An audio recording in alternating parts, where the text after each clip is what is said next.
हमारे भारतीय सेना में एक ऐसी भी रेजिमेंट है जो बहुत ही पिछड़ी जनजातियों के युवा लड़कों से मिलकर बनाई गई है। इस रेजिमेंट का नाम है नागा रेजिमेंट। कहा जाता है कि इस रेजिमेंट के सोल्जर्स इंसान तक के मांस को खा जाते हैं और खोपड़ी अपने साथ रखते हैं। अब ये सारी बातें कोई मिथ है या फिर रियल, इसका सही प्रमाण नहीं निकाला गया है। पर इन रेजिमेंट्स के जो सोल्जर्स का रहन सहन है वो बिल्कुल आदिवासियों की तरह ही हुआ करता था। जब से इन्हें फौज में भर्ती किया गया तब से सोल्जर्स अच्छे लाइफस्टाइल में रहते हैं, पर इनका पहचान अभी बिल्कुल उसी तरह से होता है जो बहुत ही अमेजिंग और खतरनाक दिखाई देता है। और अगर बात करें नागा रेजिमेंट की तो नागा रेजिमेंट भारतीय सेना की एक सैन्य दल है। यह भारतीय सेना की सबसे कम उम्र की रेजिमेंटों में से एक है। 1970 में रानीखेत में पहली बटालियन की स्थापना हुई थी। इस रेजिमेंट में अधिकतर नागालैंड से ही भर्ती होती है। अगर प्रेजेंट टाइम में देखें तो नागा रेजिमेंट में 3 रेगुलर बटालियन और एक टेरिटोरियल सेना बटालियन होते हैं। इसे हिंदी में प्रादेशिक सेना बटालियन कहते हैं। नागा रेजिमेंट के सोल्जर्स कारगिल युद्ध में बहुत अप्रिशिएट किए गए थे। पूरे राज्य में 325 नागा युवाओं की भर्ती के लिए सेना नेवी कैटेगरी के पोस्ट के लिए स्पेसिफिक भर्तियां अभियान चलाया गया है। GOC Nagaland major general R N Kapoor ने कहा है कि कम से कम 3000 युवाओं को सेना में असम राइफल और रिजर्व बटालियन में भर्ती किया जाएगा और उम्मीद है कि युवाओं को आर्म फोर्स में शामिल होने का मौका मिलेगा।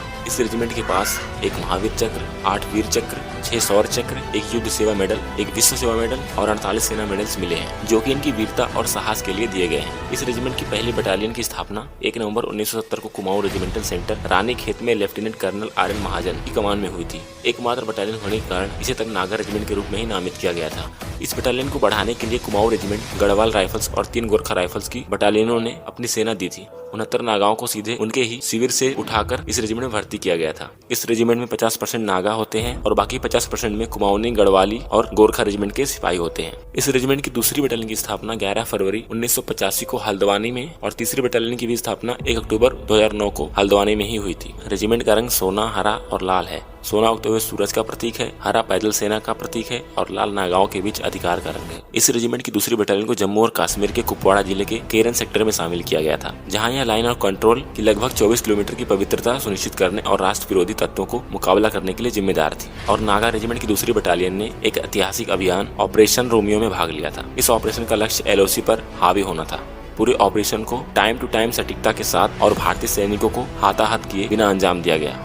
सिर्फ इतना ही नहीं, 1971 के भारत और पाकिस्तान के युद्ध में नागा रेजिमेंट की पहली बटालियन ने पूर्वी पाकिस्तान के ऑपरेशन में हिस्सा लिया था और रेजिमेंट के लिए नाम कमाया। इस ऑपरेशन के बाद उन्हें एक वीर चक्र और 3 सेना मेडल के साथ सम्मानित किया गया था। उसके बाद नागा रेजिमेंट की दूसरी बटालियन को सूडान में संयुक्त राष्ट्र मिशन पर तैनात किया गया था और उन्हें संयुक्त राष्ट्र सेना के कमांडर से प्रशंसा कार्ड से सम्मानित किया गया था। फिर उसके बाद दूसरी बटालियन को ही ऑपरेशन विजय के हिस्से के रूप में तैनात किया गया था ताकि जम्मू और कश्मीर के एलओसी पार करने वाले पाकिस्तानी घुसपैठियों को पीछे धकेला जा सके। यह संघर्ष के रंगमंच में शामिल होने वाली पहली इकाइयों में से एक थी। यही सब कारणों की वजह से नागा रेजिमेंट को इतना ज्यादा सम्मान दिया जाता है। हमारे भारतीय सेना में बहुत सारी सेनाएं हैं, पर नागा रेजिमेंट की एक अलग ही पहचान है और जब भी कोई इस रेजिमेंट का नाम सुनता है तो उसके मन में एक अलग इमेज तैयार होकर निकलता है, क्योंकि ये सेना जितनी खतरनाक दिखती है उससे कई गुना ज्यादा खतरनाक असलियत में है। सो गाइस, आपकी क्या राय है कमेंट में जरूर लिखें और ऐसी वीडियोस के लिए चैनल को सब्सक्राइब जरूर करें। मिलते हैं अगली वीडियो में, तब तक के लिए जय हिंद, वंदे मातरम।